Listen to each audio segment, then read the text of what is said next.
Welcome and thank you all to have decided to participate to this panel on the challenge of implementing the guiding principles in conflict zones. As we all know, the most egregious violation of human rights take place in conflict-affected area. And similarly, respect for human rights is a key condition to ensure stability and to avoid relapse into conflict. So this discussion on the role of human rights in conflict zones is very important. At the same time, John Ruggie reminded us yesterday that the human rights regime cannot be expected to function properly in those situations because home states are either unwilling or unable to fulfill what was intended as a proper mechanism to protect and respect human rights. So dealing with human rights in those situations is both a matter of intensity, but also a matter of urgency. And it's one where states, home and host, have a key role to play. That's why during his mandate, the SRSG paid specific attention to the role of states in conflict zones. You may have seen in the final package, in addition of the guiding principles, John issued a report on the role of of states having companies operating in conflict zones. It's a report that unfortunately got lost a little bit in the mayhem that was the end of the mandate and the attention that was put on the guiding principle. But it's something that is still available, still on the OHCHR website, and I invite you to look at. But this report also provided us the substantive element to draft a specific guiding principle in the duty of states, where it says that states should ensure that business are not involved in abuses committed in conflict situation. John also reminded us that there is one area of immediate attention linked to conflict zones where the international community should focus its efforts, which is the lack of shared understanding on the applicability of standards amounting to international crimes for companies. I'm sure that it's an issue that will come up during our discussion, but it's also, it shouldn't hide the fact that we have seen over the last few months, or maybe over the last 2 years, a lot of interesting development from state practices, and we have now a growing body of policies at the state level that try to address this issue of the role of business in conflict zones and everything that the states can do to help them. We have 90 minutes allocated for this panel, or slightly less now, and with a very interesting and diverse panel.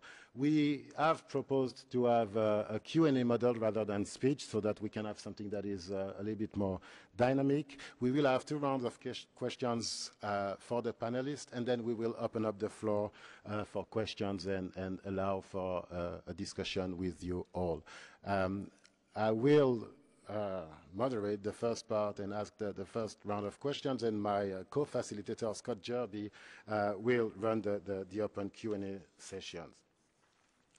I've been asked by the office to remind you on the rules of procedures. So if you wish to take the floor during the open session or open part of this session, please do sign up to a list which is located somewhere on the left side of the room. We will try to get as many people as possible, but that's time dependent. We will strive for a balanced representation of stakeholders, and we ask you to keep your comments to less than 2 minutes, so very pointed question. If you have prepared statement, please give it to the Secretariat, and they will keep it for further reference. So now on the substance, we are very fortunate to have a very strong panel in something like an alphabetical order. We have Dan Baer, who is Deputy Assistant Secretary for the Bureau of Democracy, Human Rights and Labor since 2009. His portfolio within the Bureau includes a lot of things, which is East Asian and Pacific Affairs, African Affairs, and the Office of Multilateral and Global Affairs. We also have Daniel Avila Camacho from Colombia. He's the director of the Presidential Program for Comprehensive Mine Action.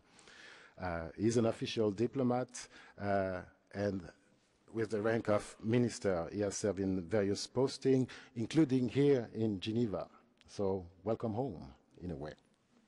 We also have Herbert McLeod next to me, who is an advisor to the president of Sierra Leone. Herbert has had a very long and distinguished career within the UN, mostly in UNDP, bouncing to all the interesting places that we will most probably discuss today.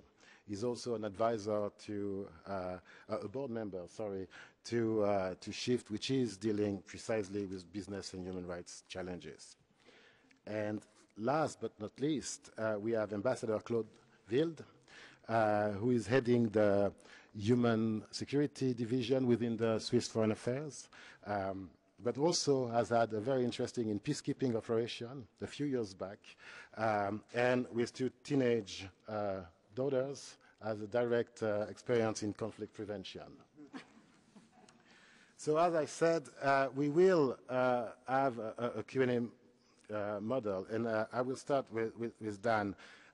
Dan, the US government has developed a lot of very interesting initiatives which go beyond purely voluntary approach. I'm thinking here about the Dodd-Frank Act, but also the listing requirement for investing in Myanmar, which require investor for more than 500,000, I guess, to report back on what they do to minimize their impact, negative impact on human rights. We are still in early days, but what are the main lessons learned for you so far to try to ensure that companies implement this increased due diligence that we always see as a requirement in the UN guiding principles?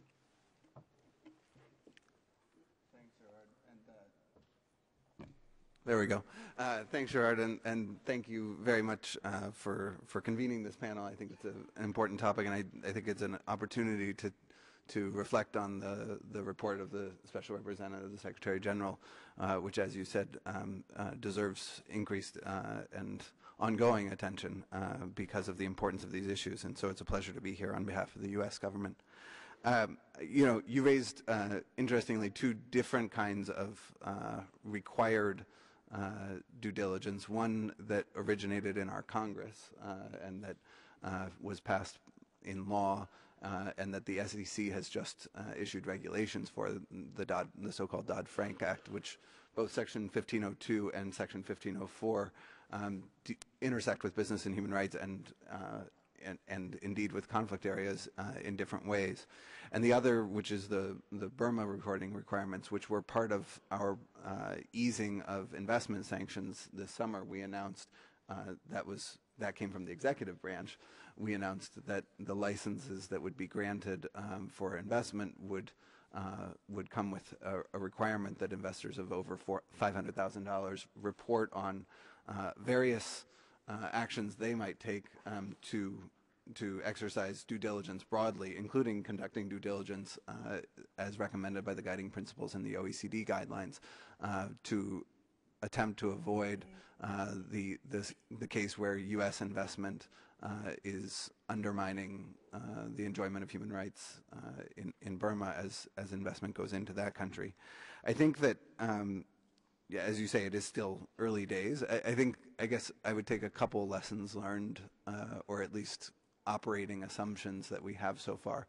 One is that part of the value of having a required approach is not necessarily to be prescriptive about specific actions that are taken in every case. And what I mean there is that you know, this panel is about conflict areas, or conflict zones, but conflict zones themselves are very different one from another. And so the way that businesses are operating in a place like Afghanistan or Iraq in the last decade, or the Democratic Republic in the Congo, there isn't going to be a one-size-fits-all solution in terms of prescriptions that is applicable in all conflict zones. on many measures. One might find a few measures, but on many measures there won't be a one-size-fits-all example. The one thing that I think is helpful is to get more information out there. And so part of what is required, what you see, and this is true in both the Burma reporting requirements as well as in 1502, is the idea that making information available both to government authorities as well as to the broader public is one of the ways to productively engage with mandatory, I guess, business and human rights mechanisms. And the value there is not only that it doesn't force us to be overly prescriptive about what's required, but also because it, I think, captures the reality that the work in this space is ongoing, and so it allows for the information to be out there, for people to interact with it, for people to come up with ideas of how to respond to it, et cetera, and to really have a dialogue both between companies and governments and civil society, so that it's not a one-time decision, it's an ongoing process, and the laws are enabling that ongoing process. So those are, I think, some lessons in terms of what value can be derived. I think the other thing is that one of the reasons, obviously law or regulation is only one among many ways to approach this space, and we are likely to find a combination of tools that is the most appropriate way to address the challenges in this space. But one of the values of law is that it creates a level playing field, at least among those who are subject to that law, in terms of bringing everybody under the same requirements. Obviously, given the world that we live in, and given the likelihood that with respect to conflict zones, any legal prescriptions would have to be taken by home states or by states that are not the locus of conflict, it requires coordination if we're going to make a truly level playing field. And that doesn't mean that you have to have international law, but it does mean that, you know, when the U.S. takes a leadership role in requiring certain due diligence, it is up to other countries to join us, and for us to work with other countries to try to make sure that there are similar expectations of all companies that are operating in a particular locus. So I think the other takeaway I would have is the need for coordination. Thank you, Dan. Moving from Dan to Daniel, Colombia has done a lot and has had first-hand experience of being a conflict-affected country, but the government has reacted and has done a lot to focus on ensuring that business don't cause or contribute to human rights abuses. You have done that in a very domestic way, but what potential role or roles could you see the UN Working Group on Business and Human Rights or any other UN entities to play to support you in those efforts?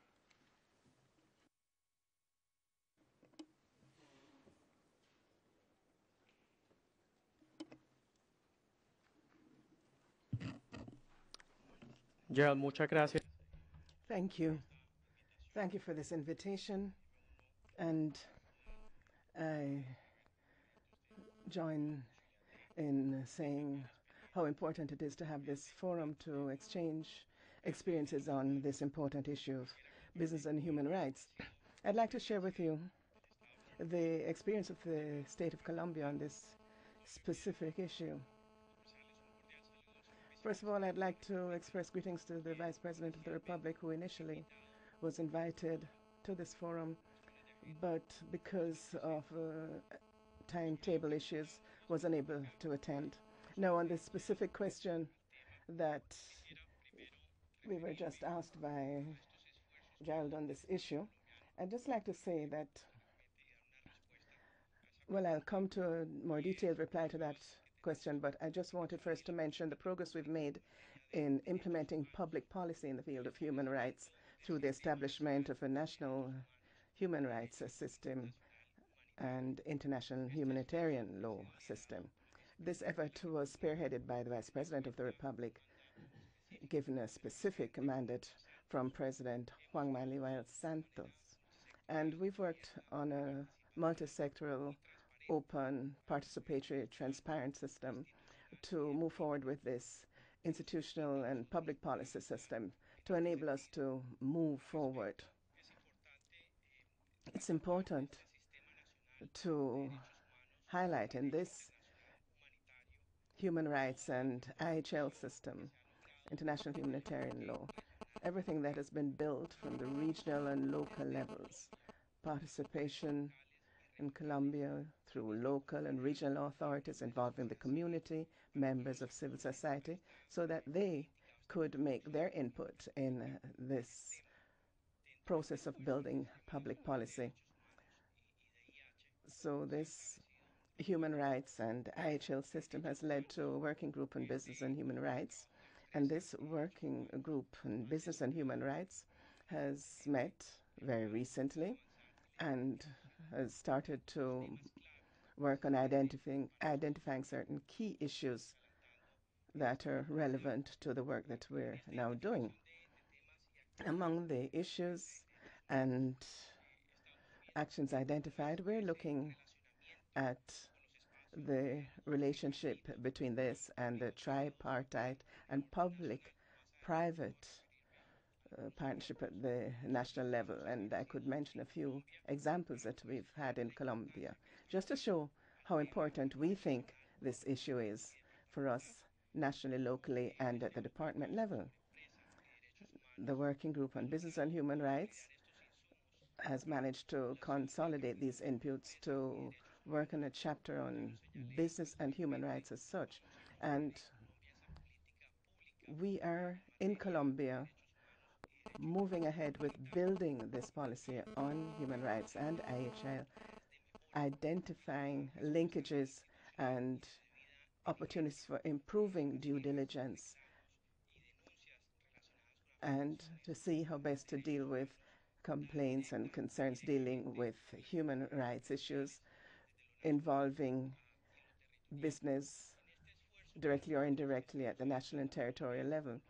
Colombia, as I said earlier on, has been moving forward with building its public policy on the issue, and in so doing, I think it's important to note that next week we will be holding a national human rights and IHL conference, bringing together all the inputs that we've been gathering at the local and department levels over the past few months, and that will help to build our public policy, including the various approaches that we've been dealing with, gender issues, Afro communities, indigenous communities, the issues of boys, girls, and adolescents who in Colombia are victims of violence. Having said all this, and to come to the question that you've put to us, what is the role that this working group of the United Nations on business and human rights and other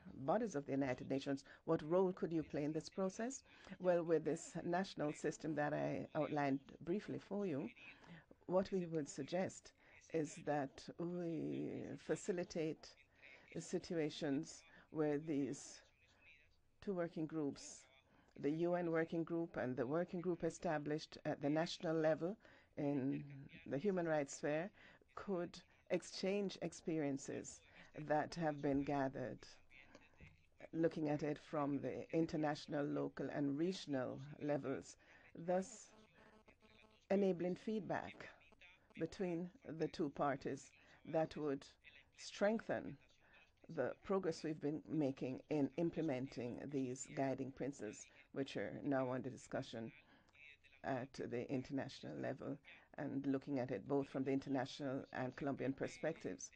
As part of the United Nations system, the working group could also provide support on an ongoing basis by generating inputs through dialogue with states.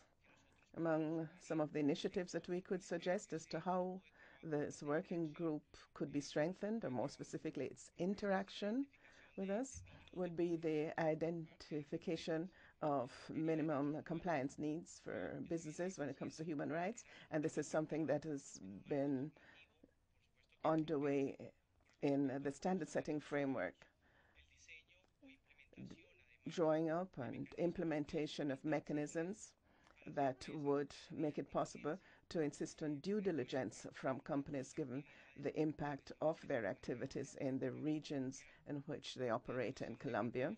Identification of legal criteria, for example, and procedural criteria that would ensure facilitation of proper functioning of goods and services, and identifying two parameters that we're also working on to ensure efficiency in policies, laws, and all our national norms and regulations, all of which are prevention measures relating to business and human rights. A further suggestion, another measure that we would identify as a possible area of work for this group, given our working group in Colombia, would be greater support for what we're doing nationally, locally, and regionally.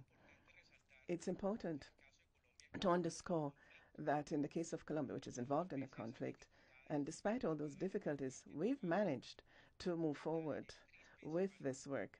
The main guideline from our work at the government level is that we work with the local authorities, mayors, governors, but an important basis for our work is the community itself, the community that is affected by human rights violations in the country. And what we're trying to determine is how we can ensure that the UN working group can assist through the systems that we've set up, particularly through the working group on business and human rights that is operating in Colombia. These are some possibilities that we could identify for strengthening our mutual activities and strengthen our national activities in implementing the guiding principles. Thank you. Very comprehensive response. Moving from one conflict-affected country to another one, Herbert, even though Colombia has always had a strong government, one of the most salient characteristic of a conflict-affected country is a very weak governance structure. For some, this basic lack of capacity creates almost a de facto inability for a willing government to implement the guiding principle when they are negotiating with an international investor or with a big company. This discussion around the powerful investor versus the weak home states. In your experience, is that true? And are there any solutions that you see for a country emerging from conflict and being objectively weak?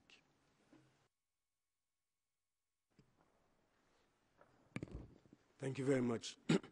I think the simple answer is yes, but there's a lot more to the yes than meets the eye. I think it's also important, it's perhaps important for us to remember that even though we generalize all of these countries as conflict prone, there are countries such as the ones in West Africa that are called post-conflict, but they are, and there is no actual conflict taking place, but they are as if in conflict in many respects. And it is important to understand the environment within which the guiding principles therefore have to be applied, and therefore the difficulties or ease with which such the application can occur. In such countries which are post-conflict, but they are conflict-prone in the sense that they have not yet got out of the woods, they have fragile institutions, as you rightly say, capacity shortcomings, access to information which is very limited. And now, to complicate all of that, you also have this existing commodity boom, which means that there is almost a flood of offers to exploit natural resources, large investors coming in, and the system is just not in a position to manage all of that. Now, with that background, when we talk about the guiding principles, application of the guiding principles, we understand then that we're dealing with a situation which in many respects for these post-conflict countries represents a transition from the old system before the conflict to a new system, a transition from old attitudes to new attitudes. And in such circumstances, the checks and balances are not robust enough to allow the application of these principles easily. The other point one should make is that the assumption that states always act primarily in its own interest can, in some cases, particularly in these cases, be heroic, because there are circumstances that render it difficult for the state itself to be unified around a single interest. I always say in negotiating mining agreements that for me, the more difficult part of the negotiation is negotiating internally to have a common position. This means, therefore, that in many instances, or in such instances, the state requires help from the civil society, requires help from external forces to be able to articulate what should be the state's interest as against interests that are defined by political considerations or economic considerations of those representing the state. So, in the case where, because we have these weak governance structures, applying the principles in the first instance requires that people understand these principles as important over and above whatever it is that motivates them, that provides them with the incentives to behave in a certain way. Because of all of this, the state as such requires help. And we require help, A, to reinforce internal mechanisms, and here I'm talking about what everyone knows, the capacity shortcomings, the legal framework, and so on.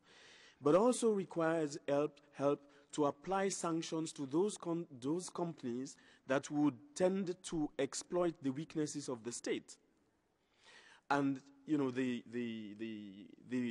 Dodd-Frank Act, for example, is a welcome move for many of us, even though so far Sierra Leone doesn't have too many large American companies. But hopefully, as these kinds of measures expand and cover many other jurisdictions, we will be able to cover those companies that I would describe as rogue companies that have very little reputational risk, that exploit the weaknesses found in these post-conflict countries. So to conclude, yes, it's difficult because of our governance structures, but we are moving on, and we need help from the international community, and also help in strengthening, providing information, training our parliamentarians, training the civil society to be able to understand the full implications and value of the guiding principles.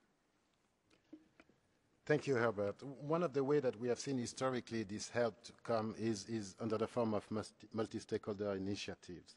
And Ambassador Wild, Switzerland has played and is playing a key role in different multi-stakeholder initiatives, such as the voluntary principles for security and human rights, or the International Code of Conduct for private and military and security companies. We see a lot of those initiatives, and there is certainly value in multiple flowers blooming. But what advantages might be gained through more convergence and integration for all those initiatives? Might there be an opportunity to reach a tipping point of expected implementation and forms of multi-stakeholder governance across all those initiatives? Thank you very much, and also thank you for convening this very interesting panel on this subject. First of all, maybe to answer your question, why is a country like my country, Switzerland, why does it believe in multi-stakeholder initiatives?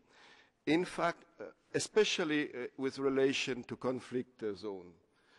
One reason is that if these multi-stakeholder initiatives are smart and effectively engineered, they can actually have an effect where an international convention might have no effect in a weak state, in a fragile state, or in a conflict zone. This is just a fact. So how can we together engineer this smart multi-stakeholder initiative?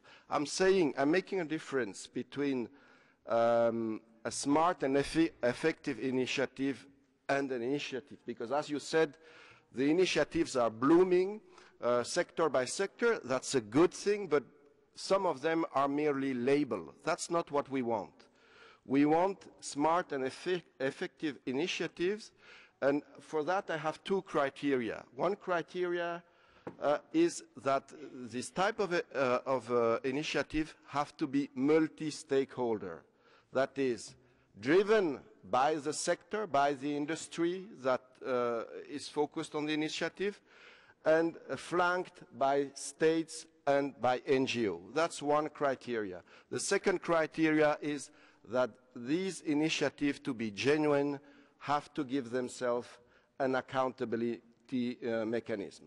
So these are very two simple indicators where you can differentiate a multi-stakeholder initiative that has a good chance to have an effect because there is a willingness from the participant to make it effective. And in that, I see them as a perfectly legitimate tool within the framework of John Reggie, within the spirit of John Reggie, and it's certainly a way that Switzerland looks at in its state duty to protect. So when it's said that the state duty to protect, okay, how can we do it?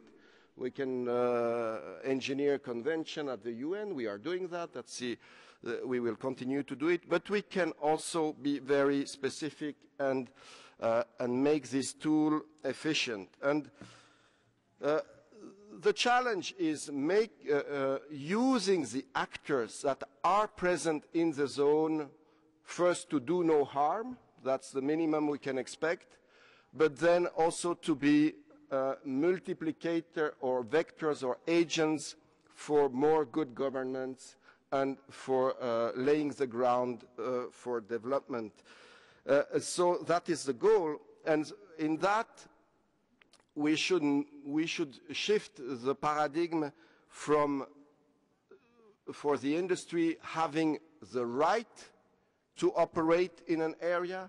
You know that in a weak country it is not so difficult to have the legal right to operate, but that is not enough to be responsible, but we should move the paradigm from having the right to operate to having the privilege to operate in a zone. And when a company understands what it means having the privilege to operate in a zone, it has done half the work. That shows us that this company that has moved to this paradigm will have a corporate social responsibility, not only philosophy, but will have it in its business plan. That's the goal, because we can promote business and human rights together. It's not impossible. It's just that's the challenge of what Ruggie gave to us. That's actually a nice challenge for diplomacy in the 21st century, but also for civil society and for industry in a globalized world, where you cannot hide anymore things. We all know it. Today, within 5 minutes, wrongdoings are on YouTube, on the web, and it's in the interest of no company to have things that can be opened very quickly when they do not responsible work on the spot. So our state duty to protect is really to convince industry that we can work together, and for that there will always be human rights convention, and we will continue to shape them, but we can actually be quite effective more rapidly with a sectorial initiative. And we have examples. Take the International Code of Conduct for Private Military Security Companies, where it was possible with 2 or 3 willing governments like the US, the UK, Australia, and facilitated by Switzerland also, to say we want to change the rule of the game for private military security company because they were acting in a legal void. and we did not shape a convention, we shaped a code of conduct.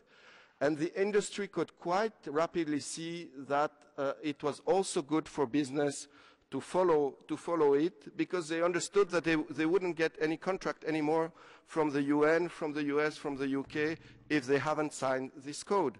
So within 2 years, we moved from 58 companies that signed the code to today more than 600, and that's remarkable. We managed in a very in a sector of business worldwide to change the rule of the game in 2 years. So based on this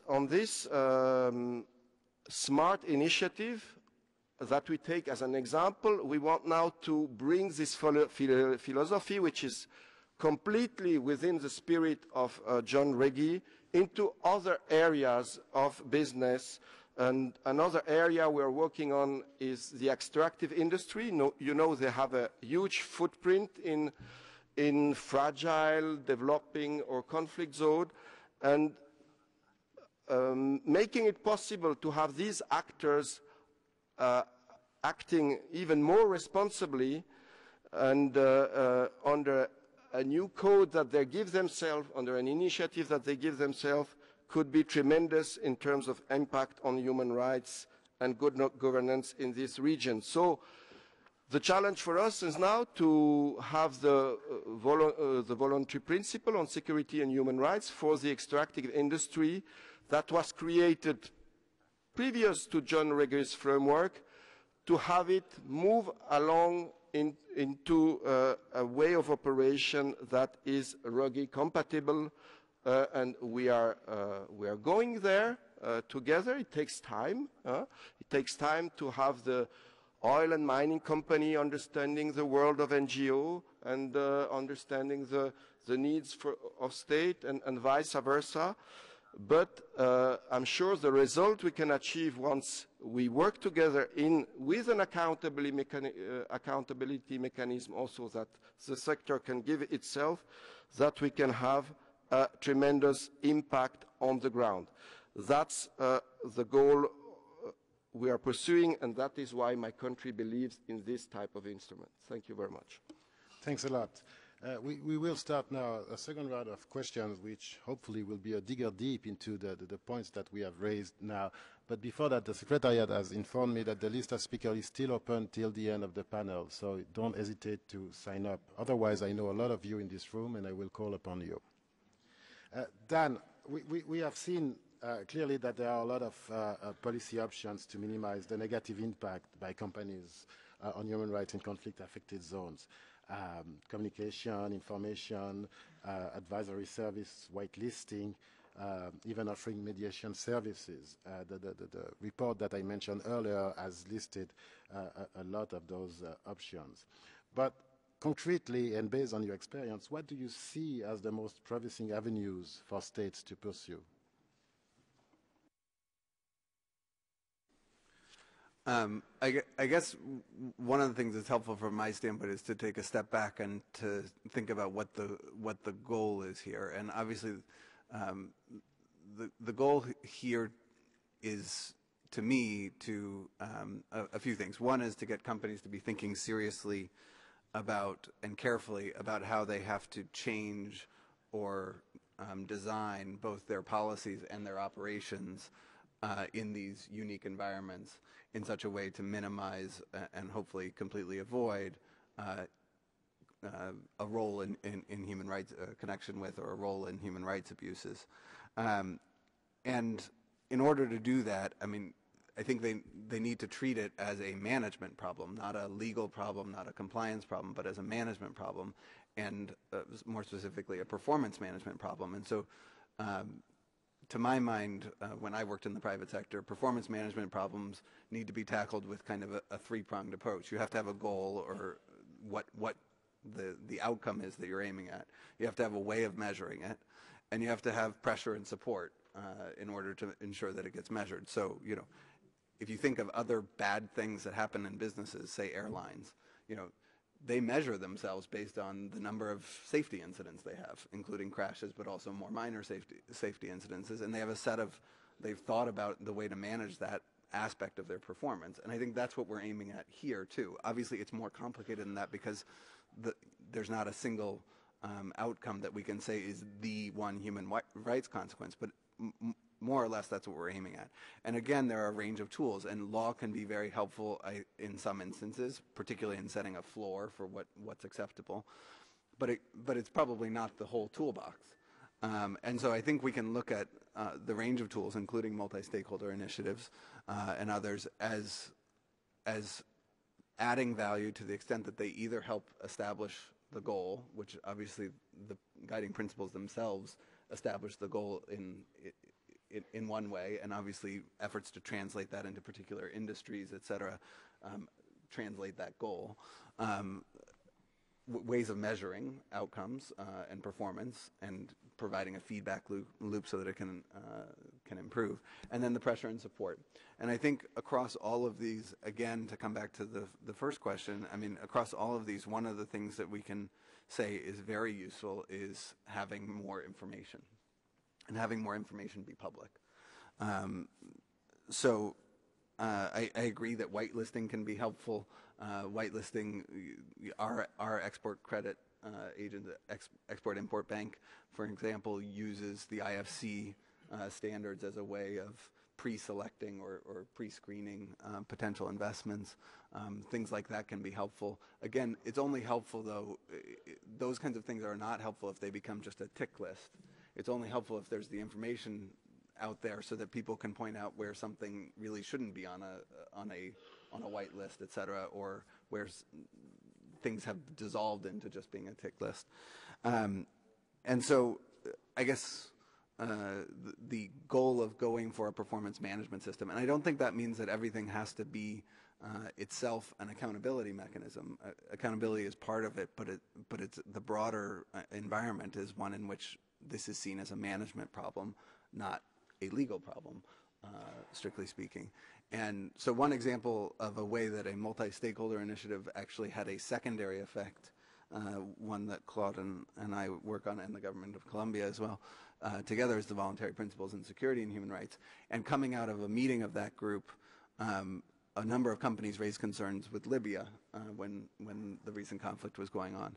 And Assistant Secretary Posner went to Libya, convened a group with the Libyan Minister of Justice, I believe, it might have been the Minister of Oil, and the companies to talk about the challenges that they were facing in securing oil operations in Libya, and how they could manage those challenges, what lessons they were learning from each other, but how they could manage that, deal with that management problem in this particular conflict zone. It's a case where information was there, where the standards expected of the companies in the voluntary principles because of their participation in the voluntary principles were there, and there was an effort to coordinate action to make sure that that was being managed appropriately. But I think addressing it as a performance management challenge is the key to all of it.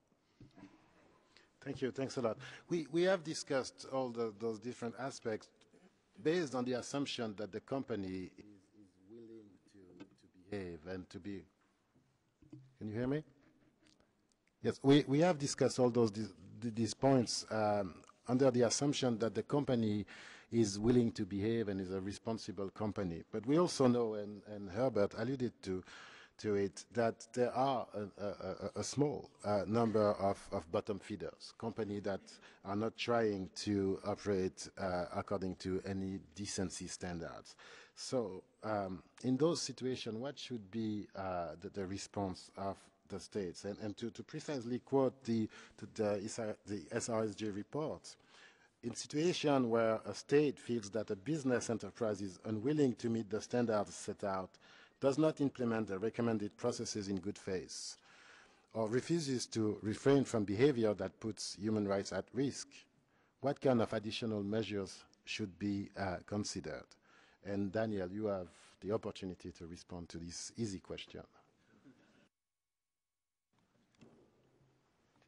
Gracias. Thank you, Gerald. I think that it's important to highlight what we in Colombia have had by way of national experience on this matter of business and human rights. I won't go into the question directly at this stage. I think it's better for me to start by highlighting the channels of communication and dialogue opportunities that must be kept open with the business, the private sector, and with all participants and stakeholders involved in the matter of building public policy. And that's what we've been doing in Colombia. In our country, we have opened up these dialogue opportunities with companies before having to go for stronger, more extreme measures that I'll come to a bit later briefly. We've had some initiatives in Colombia, for example, Colombia Guides.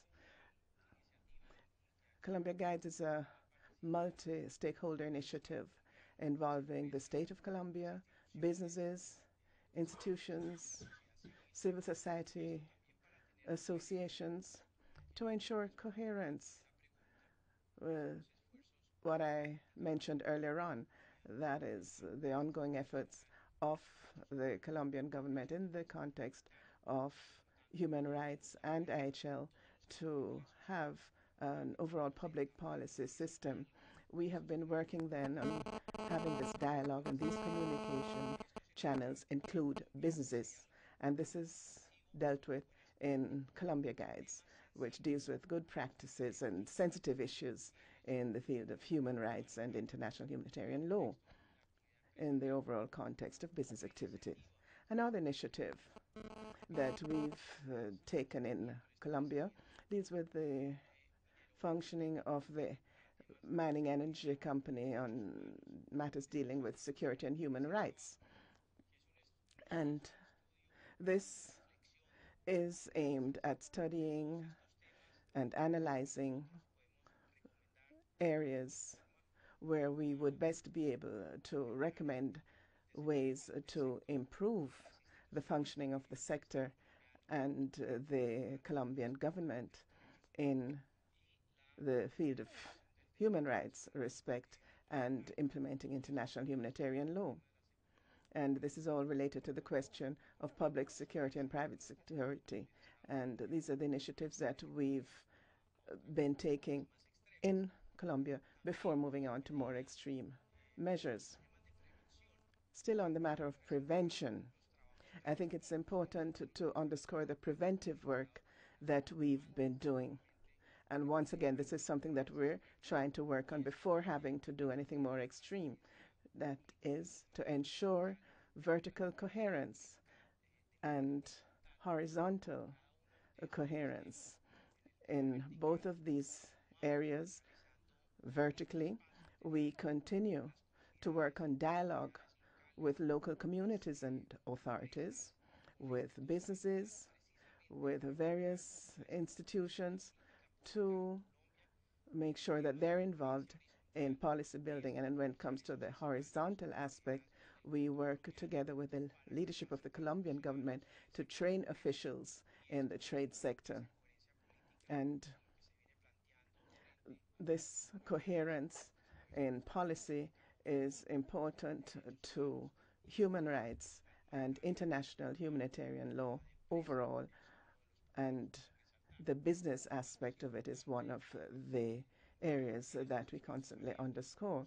So as I said, it's important to work on dialogue, prevention, and recommendations, and on joint work with the business sector. To turn now to the question put to me, now should this not work, how could we move forward to an understanding among the parties? One could suggest that this working group of the United Nations, working jointly with the working group that we've established and other relevant bodies, could set up accountability mechanisms whereby businesses would be able to consult and assess conduct or policy, but we would make it clear that this is aimed at fitting into the framework the 3 pillars: protect, respect, and remedy, and showing due responsibility as the various sectors involved. Access to justice also is a cross-cutting issue for the guiding principles, and these are as important as remedial or corrective measures that we have identified for implementation where relevant. These principles should underscore the responsibilities and guarantees established in the field of human rights, particularly the right to remedy as a substantive element of effective remedy, ensuring that there's due compensation where appropriate. In this area, I'd like to reiterate that it is important to allow for this possibility and specifically ensure that there's opportunity for dialogue, consultations, recommendations, that the necessary prevention work is done, and to make sure that we work hand in hand with businesses to avoid having to take more drastic measures. Thank you. Thank you. Herbert, clearly, the multi-stakeholder initiative seems to be a very interesting way forward. At the same time, we see that the civil society is creating coalition, and we have had the launch of the ICAR report, for instance, to push the implementation of the guiding principle. Industry associations on their side are also doing a lot of work. But we almost see nothing on the state side. State working together, not in a multi-stakeholder fashion, but among themselves, home and host, to try to push this agenda forward. So would there be any value added in a more collaborative or more sustained approach among states to implement the guiding principles? Thank you. Again, in responding to the question, I think it's important that we understand how states function. The Minister of Justice would normally, or the Attorney General's office would normally be the responsible state entity participating in human rights meetings and so on. This means that the messages that they take back have to filter down to the Ministry of Industry, to the Ministry of Agriculture, and so on. You have a more direct impact when such state collaboration is organized sectorally. So, if we know that, for example, in post-conflict countries, the big challenge is how you manage natural resources. So you're talking extractives, you're talking agriculture and land, and so on. Now, the collaboration that one should conceive of is moving outside what is the normal comfort zone of human rights specialists, which is dealing with legal issues and so on. I'm sure that over 70% of the people here are lawyers. But the real action takes place in the industry or in telecommunications. So there is a case to be made, for example, to have state collaboration for extractives. I think the African Mining Vision, which is bringing together ministries of mines and hydrocarbons and so on, is a step in the right direction, and it is something that needs to be supported but also to be multiplied across regions. Another effective state collaborative mechanism, again I borrow from the African experience, is the Africa Peer Review Mechanism. And this is one area where the principles, some effort should be made to introduce that into one of the areas that the Africa Peer Review Mechanism uses when they go into countries to evaluate what is going on. And then there's also one point which Dan made, which is the importance of using performance assessments to determine levels and so on. We have to be, I think that is very important, but we should be careful in not having composite measures that make it difficult to understand where the real problems are. Sometimes real problems are found in a small part of the composite measure, but because you focus on the composite, there is a tendency, as you rightly put, for people to tick and for people to respond to what would give them good marks, as distinct from what would actually make a difference. So the answer, briefly, is yes, we need some more meetings at state level, but please make it at the sectoral level so that the people who would go back with the messages are the people who deal with it on a day-to-day basis. Thank you. And finally, to conclude this round of questions, the elephant in the room, one of the things we hear the most, probably mostly from civil society, is that extraterritorial jurisdiction might be the answer to all the challenges of business and human rights in conflict-affected regions. There are certainly a lot of discussion in many different countries. It's something that is high on the agenda in the US, but also in Switzerland. So Claude, in your view, how realistic or politically feasible are these options around extraterritorial jurisdiction, and what form would it likely take, if any?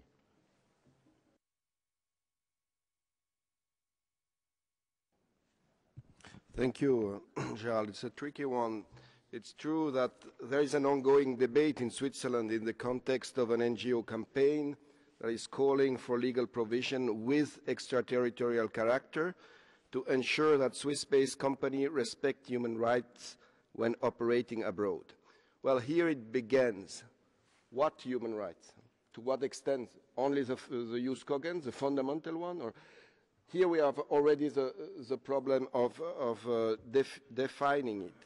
What I don't want is that this type of debate ends up scaring the industry to invest where investments are needed. Because we all know that good investments are the best tool for development. So we should be very smart in using what John Ruggie himself says as a smart mix of voluntary and normative actions in order to get the result that we want. I don't know how this will go forward in Switzerland. My duty as from now is trying not to scare away industry from taking a responsible stance with human rights in conflict or fragile states. I want to motivate companies in being credible by doing their due diligence, preventive measures, as you said, and having real grievance mechanism in their business plan. Because if they have that, it's already a great step forward. As John Ruggie said, most big issues start with small grievances. And the company just don't have the mechanism or the willingness or the intelligence to deal with it. And then local leaders are obliged to mobilize whole regions, and then you have a state affair, and you have a big problem. So if companies are serious with grievance mechanism, actually a whole part of the work can be done, and that's the thing we are now engineering. It's possible that at the end several countries take extraterritorial measures. I cannot say that it is not a way to go forward. It's not the way we are now in government focusing, because we want to bring partners together and not enter in Switzerland. Such a debate can go on for 10 years, and you have each with their lawyers, and you have a big fight in Parliament, and you don't produce creative partnerships results, which is the thing that I'm working on. Of course, we also have to better engage the host states and to work together as home states of multinationals and host states, in order that those who do their homeworks in terms of course corporate social responsibility also get the favor of the home states. That is one way to give incentives to companies to do the right thing.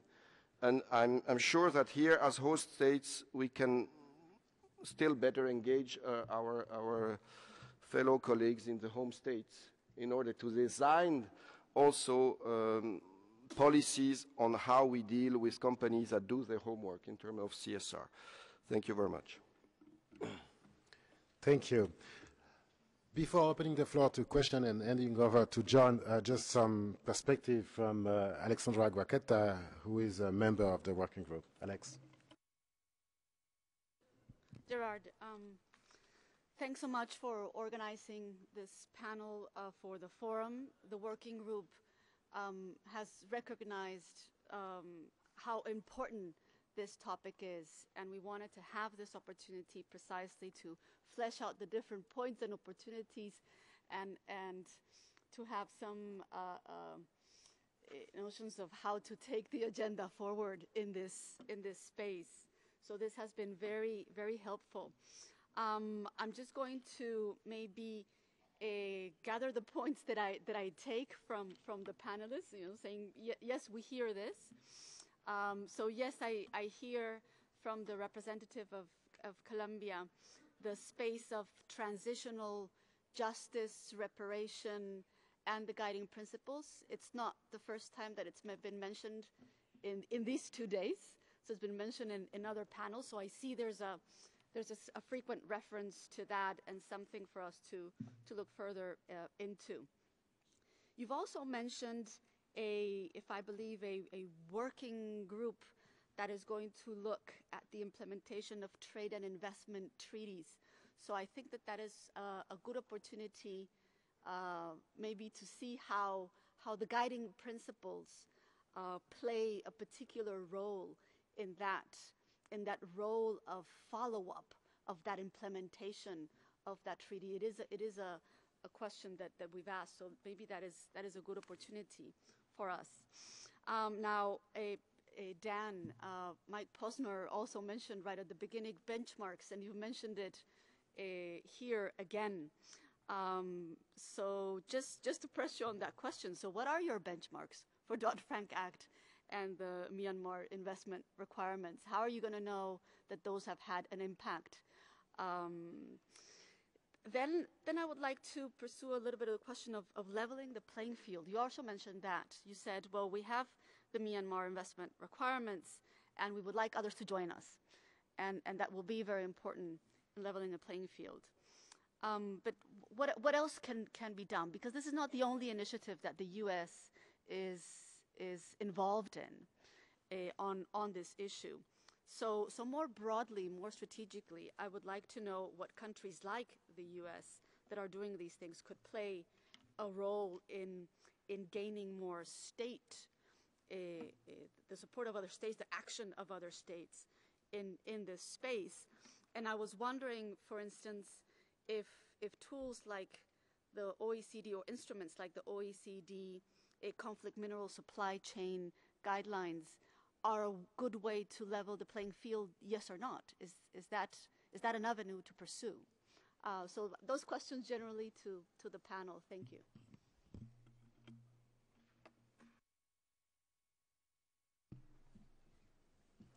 Hello, everyone. I'm now going to try to get us through these last minutes of the session. I think I'll do that by first allowing speakers, all of you who have waited very patiently, to ask your questions. I see that it's quite a short list. I hope that is a reflection not of your interest in the subject or the speakers' presentations, but your desire for a quick lunch before the afternoon session begins. We also have an issue with our interpreters who will be in need of their own break for understandable reasons at 1:15. So therefore, we'll try to move through these 4 questions and then allow final words from colleagues who were speakers to answer those that were directed to them and to also pick up on the points that Alex has just raised. So since we heard from governments exclusively as speakers, let's turn first to questions from a business representative, and first on the list here is Mr. Adam Green from the U.S. Council for International Business. You have the floor. Thank you. I'll try to be brief. And it's less of a question than a statement, but I apologize for that. The first point is that there are multilateral, multi-stakeholder efforts working specifically on responsible sourcing of minerals from conflict regions, focusing on the Congo, the Great Lakes region in Africa. That has been very effective because it is multilateral and because it is multi-stakeholder. It involves the OECD, the UN group of experts, and the regional intergovernmental group from the region. It is risk-based, it is in line with the guiding principles, and it encourages responsible sourcing from the region. It's fully in line with the guiding principles and due diligence. And my main point, however, is that in terms of a regulatory approach, and in this case specifically Dodd-Frank, everyone needs to be very aware and cautious about unintended consequences. And Dodd-Frank and Section 1502 has had extremely negative unintended consequences in the region. It was a congressional action. It was not a product of the administration, but unfortunately in the region it's known as Obama's Law. And it's not said in a nice way. The reason it has had unintended consequences is that it creates huge disincentives for companies to source from the region. It may be listed as a reporting requirement, and I know the point was made that more information is good, but the analogy very quickly is that if you had 100 coffee bars to choose from, and if you went to one coffee bar and in doing so needed or was required to say where the beans came from, what condition they were made in, get that whole process audited, pay for the audit, pay more for the coffee, and everything else, and be subject to legal liability if you do any of that incorrectly, I think most people would go to one of the other 99 coffee bars, and that's exactly the business impact of what's happened. The on-the-ground impact in the region has been very negative. The UN group of experts has estimated that exports from the Congo has dropped 90% at one point. Last point. And smuggling has skyrocketed. So with negative impacts, my final and third very quick point is, in terms of the state duty here, these are security issues. The two words that have not come up so far today is the Security Council and the implementation of Security Council resolutions. There is still state support for the militias in the region, and unfortunately the UN peacekeeping force in the area did not step in when the militias went through.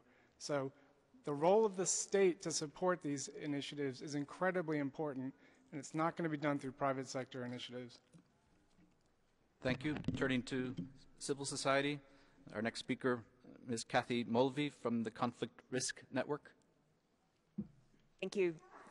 Conflict Risk Network includes about 100 institutional investors, financial service providers, and related stakeholders that are calling on corporations to fulfill their responsibility to respect human rights and take steps that support peace and stability in conflict-affected areas. And we bring to bear the collective weight of $3 trillion in assets from public pension funds, colleges and universities, socially responsible and mainstream in asset managers when we are encouraging corporate behavior that reduces conflict risk.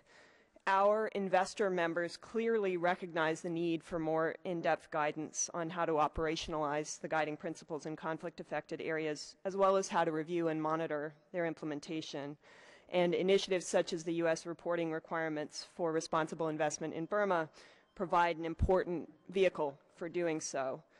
Investors did express concerns to the U.S. government about the risks posed by the U.S. government decision to permit new investment in Burma, but supported the requirements as a valuable means to help advance human rights. And we made some specific recommendations for their improvement, including public disclosure of not just financial, but also operational, legal, regulatory, and reputational risks uncovered through due diligence, specific guidance for practical implementation of the requirements, including references to international standards that are most relevant to Burma, such as the Voluntary Principles on Security and Human Rights, the ILO core labor standards and the UN Declaration on the Rights of Indigenous Peoples. And also public reporting not only on policies and procedures, but also progress made, impact, and how they're being implemented.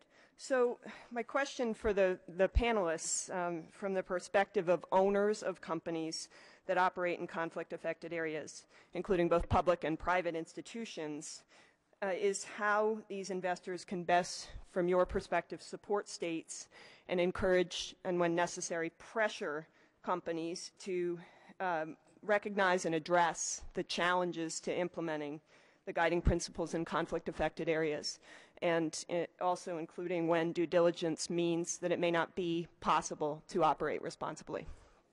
Thank you. Thank you. I've been told that I was misinformed about the time that the interpreters need to break.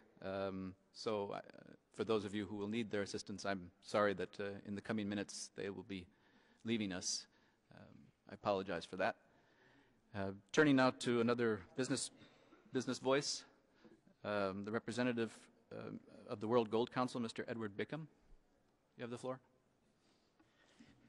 Thank you very much, Chair.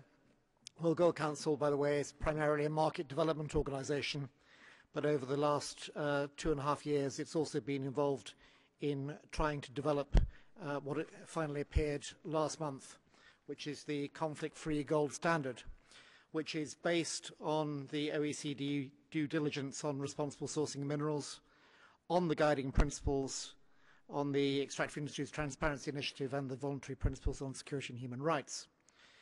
It works on the assumption that in general it is better for investors to stay in an area rather than to shut up shop, since investment is often a key part of what keeps a region going, and premature withdrawal may merely increase the chances of a spiral into conflict.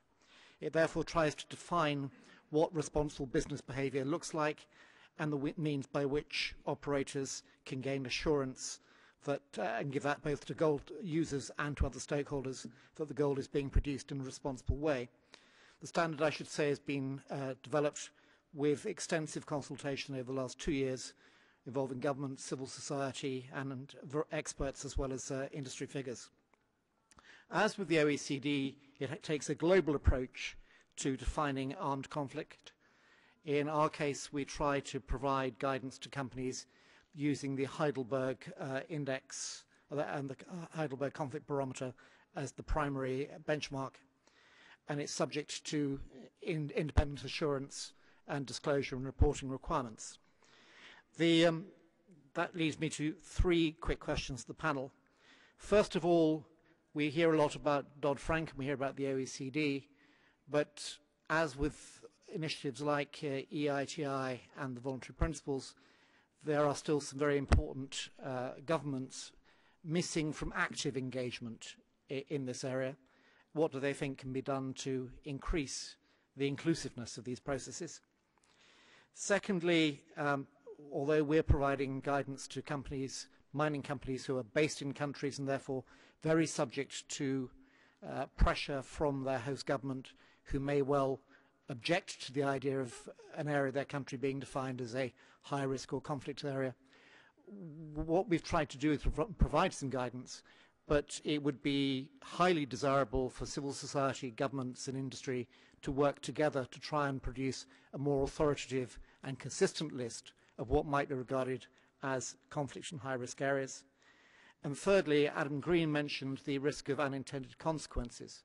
And as one raises the bar for due diligence and assurance about particular minerals, there is a danger that even those bits of the artisanal mining sector that are behaving legitimately and legally but are still subject to a lot of pressure from armed groups may be excluded from the market.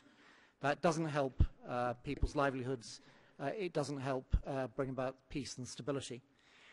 So a key requirement really, if we're going to carry on going down this road, I think, is to look increasingly at legal structures and formalization of artisanal mining, and that will in the end require cooperation both between host governments and donor governments. Thank you very much. I'll take two more questions. Next, Ms. Sorcha McLeod from the University of Sheffield. You have the floor. Thank you. I want to address the issue of private military and security contractors. I agree that softer mechanisms and the voluntary principles in particular have a very important role in relation to PMSCs, particularly in ensuring dissemination of human rights information and encouraging dialogue. However, I have some concerns because it seems to me that that's often that's being regarded as the end of the process, certainly in relation to states' involvement. And I do wonder the extent to which the voluntary principles are in fact meeting Pillar 3 in relation to access to remedy, especially at the national level. If you look, for example, at the UK mechanism, it's non-judicial remedy, there are issues around its multi-stakeholder nature. It can be criticised on that basis. There are issues around transparency, and there are some issues around the remedies and outcomes. And I question whether it's really meeting General Principle 1 in terms of its the investigatory obligation of the state, adjudication, punishments, etc. So I'm not convinced that a failure or a refusal to reward a contract to a particular contractor is actually going to be followed through by states. And I'm curious to know how we go about ensuring a sort of joined up thinking about implementation of the guidelines. Thank you. Thank you very much. Last speaker we'll have time for, we'll turn to the states, NHRIs, UN entities, intergovernmental regional organization category. From South Africa, Ms. Ralasa, you have the floor. Thank you very much to the facilitators. Maybe just to add to the last question that has been asked pertaining to ensuring access to remedies, is the issue of extraterritorial jurisdiction that was touched upon slightly by the representative of Switzerland.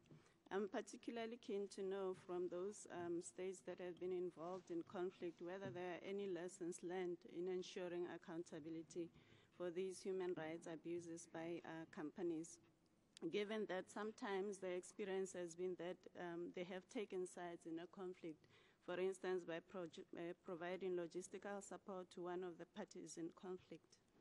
The other question that I had pertained to the Kimberley certification process, just to find out from the participants there whether, to what extent has that been successful in ensuring that blood diamonds are not being brought to the marketplace.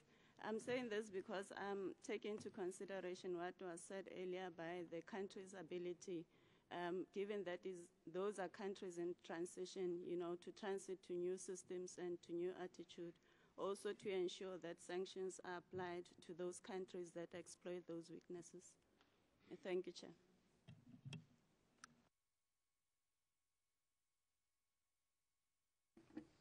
Thank you very much. I'm told that we have to be finished with the session by 1:30, so I think we need to turn now to final responses and final comments from our speakers. I think it's probably easiest if we just go down the line sitting next to me and then down from there, if that's okay. Speakers, you've heard a range of questions posed, some directly to you, others more general, so I would ask that you try to address those that both were specifically for you, but also those that you feel you could add comments on in your final thoughts. Ambassador Beale, you have the floor. Yeah, maybe on the question from a conflict risk network, I wanted to tell them that we are having a multi-stakeholder dialogue in Switzerland in order to try to go in partnership into implementing in Switzerland the logic of the REGI principles. It's not so easy as it could as you could think. Many of the questions are absolutely legitimate. It's a work in progress. So it's a bit an easy answer for me. I don't have also to the unintended consequences. That's a very good remark. Yes, when you take such decisions that have taken the U.S. has taken, you don't know what will happen down the road. But one thing we know: status quo is not an option. Status quo is not an option.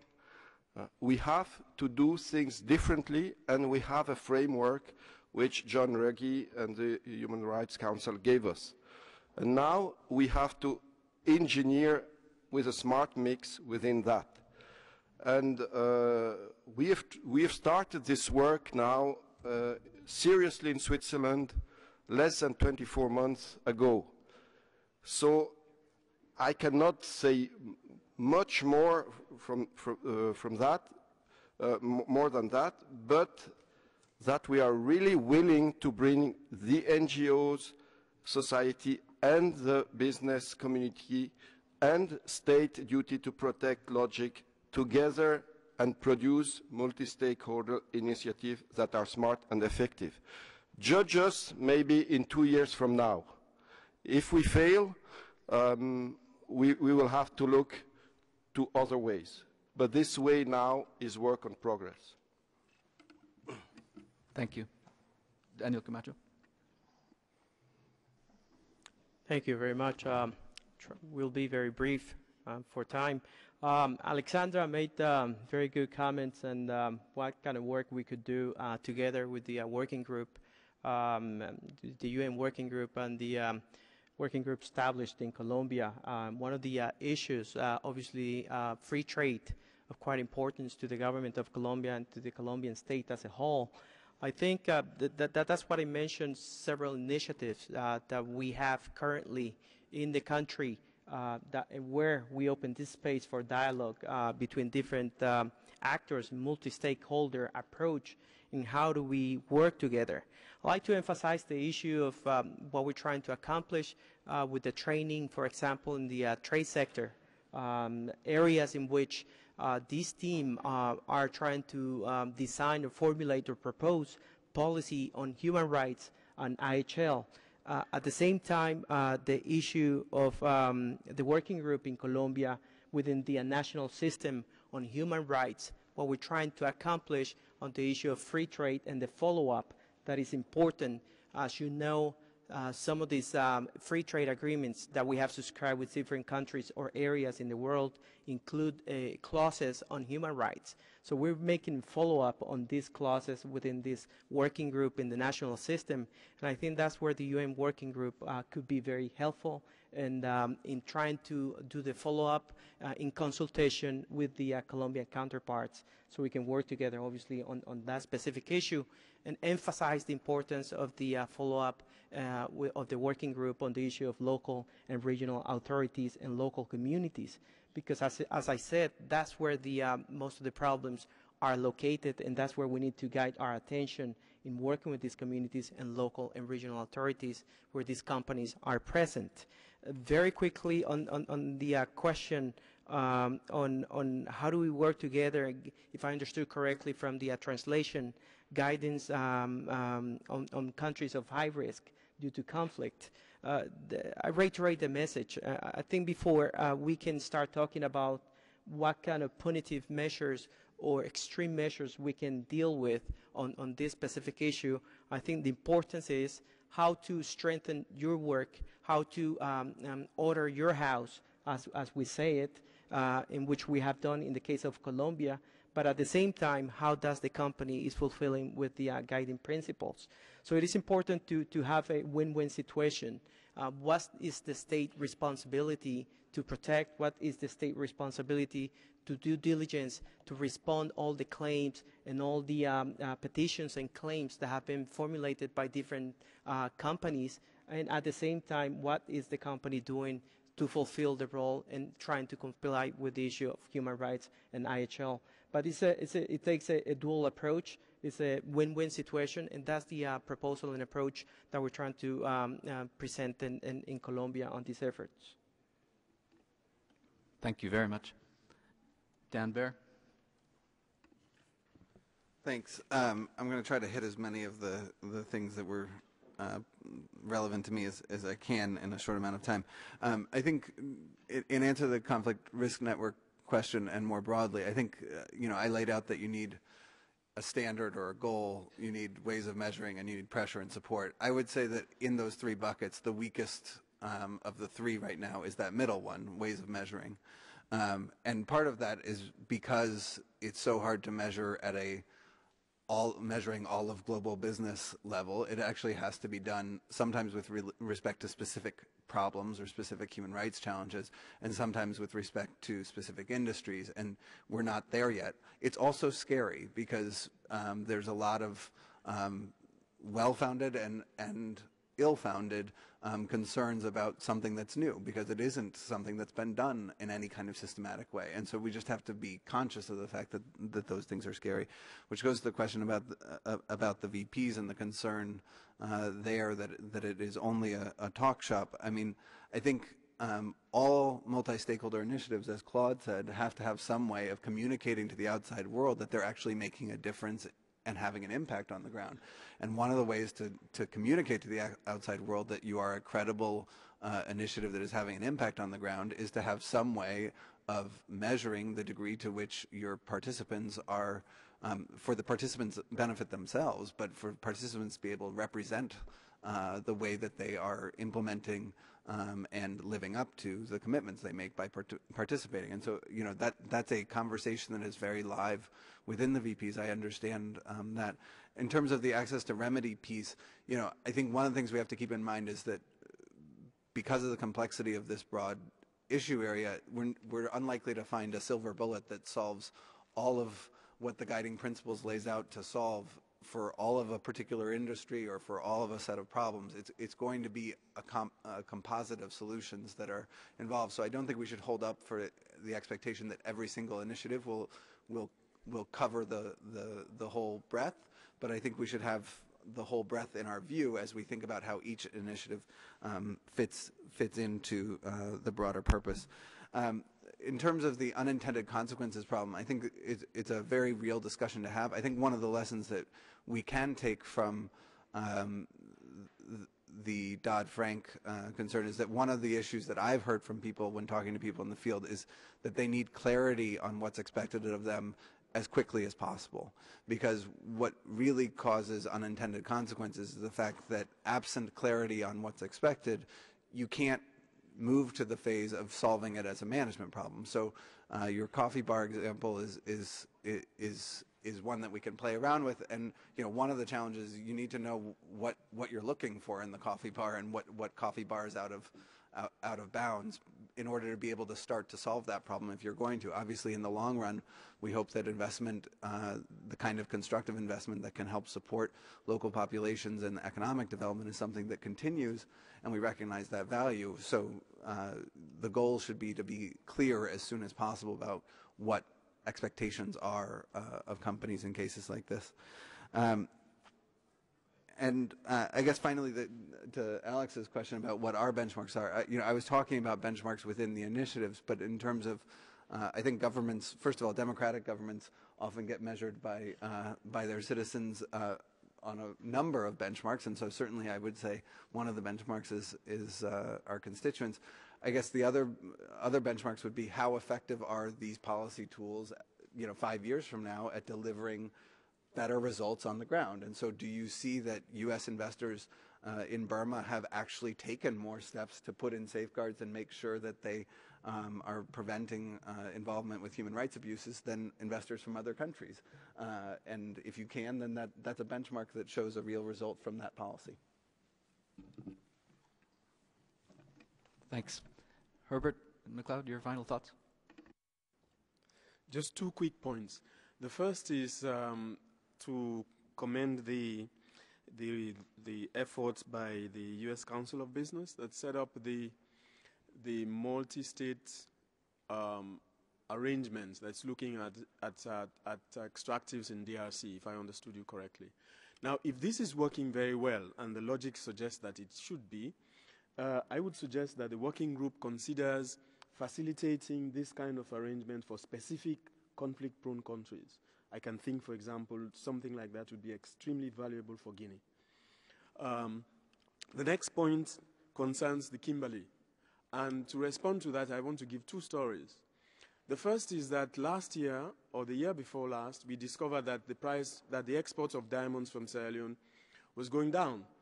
And this was also after we had raised the diamond tax, export tax. So the minister reduced the taxes. Now, at the same time, the export of diamonds from neighboring countries went up. So the minister reduced the taxes, and the export of diamonds went up. Now, all three countries apply the Kimberley process. Second story. In today's paper, I saw that the government is stating that a huge diamond that was discovered in Sierra Leone is now reliably considered to be in country Y. Now, obviously, if the Kimberley process is fantastic, no problem at all, because the moment that diamond gets into the market, you will know where it comes from. Having said that, I must say that we were at the South African Department of Geosciences about 4 months ago, and they showed us some breakthrough that they are having using nanotechnology to actually identify the source of a diamond. Speaking to diamond experts, they can tell you whether a certain parcel comes from a certain area, but not definitively. Thank you. Thank you. It only remains for me, on behalf of Alex Girald, to thank all of you for taking part in this session, and to thank, please, our speakers for their contributions today. Show your appreciation, please. And bon appétit.